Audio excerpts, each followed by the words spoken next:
Hello viewers, इस video lecture में हम लोग ट्रैक्शन सिस्टम पेपर को विद इन 1 वीक किस तरह से इफेक्टिव रिवाइज करें, इस बारे में हम लोग डिस्कस करेंगे। वीडियो को एंड तक देखिएगा।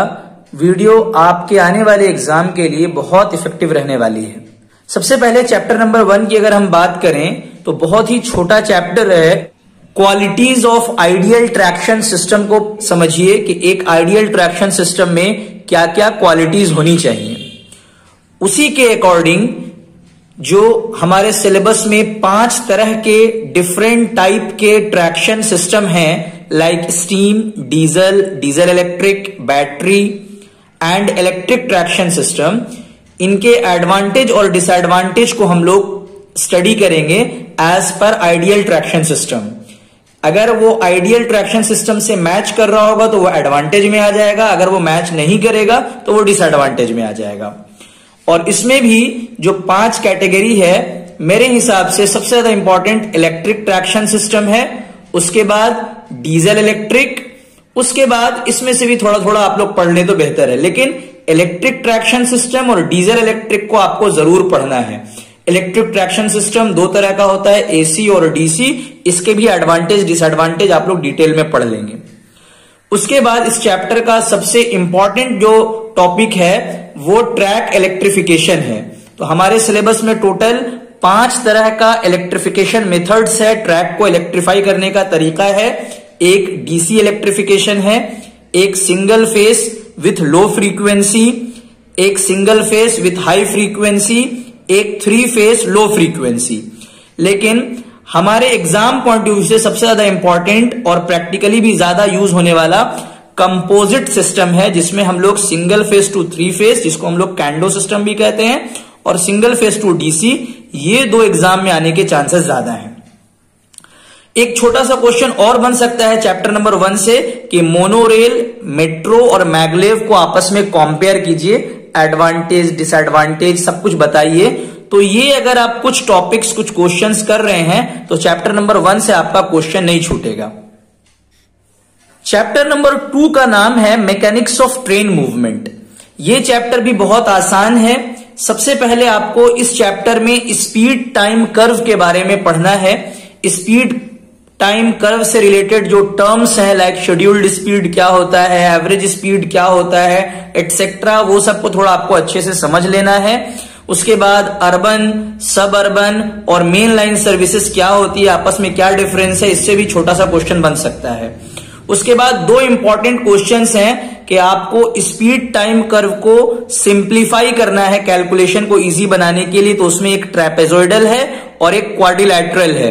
तो ये दोनों में क्या क्या अजम्पशन माना गया है और किस तरह से हम लोग रिक्वायर्ड फॉर्मूला पाते हैं, अगर आप डेरिवेशन भी प्रैक्टिस कर लीजिएगा तो बेहतर है। But in my point of view numericals are more important than derivation. Derivation भी प्रैक्टिस करना चाहिए, लेकिन न्यूमेरिकल कम से कम 2-2, 3-3 न्यूमेरिकल आप लोग जरूर प्रैक्टिस कर लीजिएगा, वो एग्जाम में आ सकता है। इसके बाद जो आखिरी 2 टॉपिक है चैप्टर नंबर 2 का, उसमें आपको ट्रैक्टिव एफर्ट और स्पेसिफिक एनर्जी कंजम्पशन के बारे में आपको अच्छे से पढ़ना है। बहुत इंपॉर्टेंट टॉपिक है। ये किन चीजों पर डिपेंड करता है, what are the factors affecting tractive effort and specific energy consumption, ये आपको थोड़ा सा अच्छे से समझना है, याद करना है। ये भी आपके एग्जाम में काफी इंपॉर्टेंट रहने वाला है। उसके बाद अगर हम लोग बात करें तो चैप्टर नंबर 3 सबसे बड़ा चैप्टर है आपके सिलेबस का, इसीलिए हो सकता है कि इस चैप्टर से 2 क्वेश्चन आए। देखिए, इस चैप्टर का नाम है ट्रैक्शन मोटर्स, यानी वो कौन कौन से मोटर्स हैं जो ट्रैक्शन में इस्तेमाल होते हैं और उनका कंट्रोल यानी ब्रेकिंग। ठीक है, तो सबसे पहले इस चैप्टर में आप लोग पढ़िएगा कि एक ट्रैक्शन मोटर के अंदर क्या क्या फीचर्स होना चाहिए, क्या क्या उसका कैरेक्टरिस्टिक होना चाहिए। उसी पॉइंट ऑफ व्यू से आपको फिर DC series motor, DC shunt motor और एसी सीरीज मोटर के कैरेक्टरिस्टिक्स को स्टडी करना है। और खास तौर से लीनियर इंडक्शन मोटर जरूर स्टडी कीजिएगा कि लीनियर इंडक्शन मोटर का कंस्ट्रक्शन क्या है, किस प्रिंसिपल पे काम करता है, कहां इसका एप्लीकेशन है, ट्रैक्शन मोटर्स में कैसे इसको यूज किया जा सकता है। लीनियर इंडक्शन मोटर बहुत इंपॉर्टेंट है। और मेरे हिसाब से सबसे इंपॉर्टेंट क्वेश्चन इस चैप्टर का ये है कि 3 फेज इंडक्शन मोटर और डीसी सीरीज मोटर को कंपेयर कीजिए कि कौन ज्यादा सूटेबल है ट्रैक्शन पर्पस के लिए। तो ये टोटल 5 मोटर्स हैं, ट्रैक्शन मोटर्स। इसके कैरेक्टरिस्टिक्स को आप अच्छे से देख लीजिएगा। Linear induction motor, 3 phase induction motor और डीसी सीरीज मोटर को जरूर देखिएगा। आपस में कंपेयर करना है कि ट्रैक्शन मोटर्स के लिए ये लोग किस तरह से सूटेबल हो सकता है। उसके बाद एक डेरिवेशन है जिसको हम लोग series parallel control of DC series motor कहते हैं, for 2 Motors, for 4 Motors and for 6 Motors. वहां उसमें आपको इफिशियंसी तक निकालना है, ठीक है।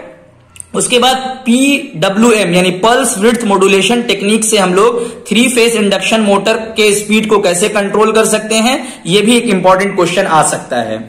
उसके बाद जो आखिरी टॉपिक है इस चैप्टर का, उसमें ब्रेकिंग के बारे में है कि इलेक्ट्रिक ब्रेकिंग 3 तरह का होता है, रिहोस्टेटिक, प्लगिंग एंड रीजेनरेटिव। इसमें रीजेनरेटिव सबसे इंपॉर्टेंट है।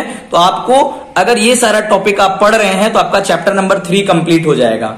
सो in my point of view chapter number 1, 2 and 3 are very very easy. आपको इन 3 चैप्टर को बहुत अच्छे से कंप्लीट करना है। इन 3 चैप्टर से डायरेक्ट क्वेश्चंस आने की उम्मीद ज्यादा है, क्वेश्चन ज्यादा घुमाया नहीं जाएगा।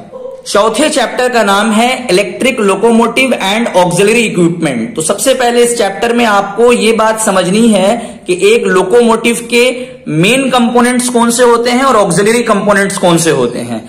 ऑक्सिलरी कंपोनेंट कौन कौन से हैं उनके बारे में थोड़ा सा एक अच्छा सा नोट्स मैंने क्लास में भी दिया है, तो उसको थोड़ा अच्छे से प्रैक्टिस कर लीजिएगा आप। उसके बाद करंट कलेक्शन सिस्टम में क्या क्या है, ट्रॉली कलेक्टर है, फिर बो कलेक्टर है और पेंटोग्राफ है, थर्ड रेल सिस्टम है। तो इसको डिटेल में पढ़िएगा। खास तौर से आप पेंटोग्राफ के बारे में डिटेल स्टडी कीजिएगा। यूट्यूब पे दुनिया भर की वीडियोस मिल जाएगी आपको पेंटोग्राफ से रिलेटेड। तो पेंटोग्राफ को आपको बहुत डिटेल में पढ़ना है।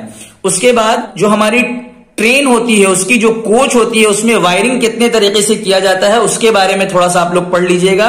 तो self generation, and on generation, head on generation और सोलर पैनल जनरेशन, ये सब हम लोग क्लास में डिस्कस किए हैं। इस चैप्टर से जो इंपॉर्टेंट टॉपिक आने वाला है वो यही सब हो सकता है।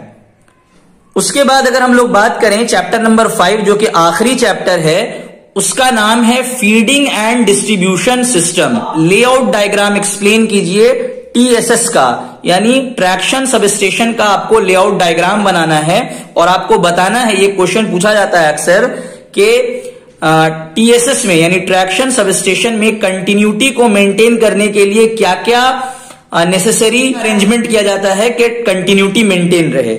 इसके अलावा फीडिंग पोस्ट का क्या काम होता है, न्यूट्रल सेक्शन का क्या इंपॉर्टेंस है, इंटरप्टर क्या होता है, सेक्शन एंड पैरेललिंग पोस्ट क्या होता है, सब सेक्शनिंग एंड पोस्ट क्या होता है, अनइंसुलेटेड एंड इंसुलेटेड ओवरलैप क्या होता है। तो बहुत सारा टॉपिक जो मैंने चैप्टर नंबर 5 में लिखा है यहाँ पे, वो आपके सिलेबस में नहीं है, लेकिन ये प्रीवियस सिलेबस में था। तो व्हाट आई विल सजेस्ट, अगर चैप्टर नंबर 5 को आप सिंसियरली तैयारी कर रहे हैं और आप चाहते हैं कि इस चैप्टर से आने वाला क्वेश्चन एग्जाम में ना छूटे, तो आपको कुछ एक्स्ट्रा टॉपिक्स भी पढ़ के जाना पड़ेगा। So in last I will suggest chapter number 1, 2, 3 are very very easy. Chapter number 4 and 5 में क्वेश्चन थोड़ा सा घुमाया जा सकता है, तो आपको जो चीजें सिलेबस में लिखी हुई हैं वो भी, और उसके अलावा थोड़ा बहुत एक्स्ट्रा पढ़ना पड़ेगा। उम्मीद करते हैं कि आपको ये वीडियो इंफॉर्मेटिव लगी होगी। Best of luck for your examination. Thank you for today.